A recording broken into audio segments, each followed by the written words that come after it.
Hey guys, it's Brian. I'm going to be reviewing this Gorilla construction adhesive glue. I have a little project I'm working on, so I'm going to work on wood, metal, and I'm gluing this down to some sheetrock here.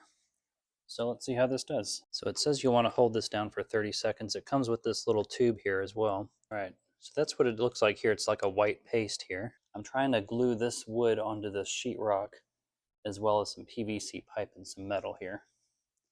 So I'm just going to kind of go down with a line here.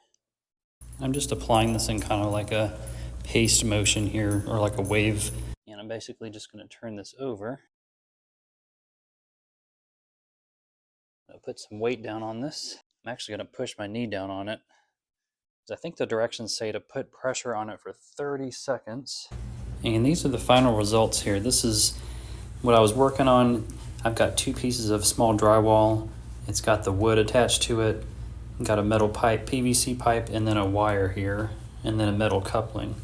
So it didn't harden up, it just turned into like it's still kind of soft, but it's bonded to both the materials. It's not going anywhere. And that's the wire, PVC, wood. So it's bonding pretty much everything here. And then this is that metal coupling.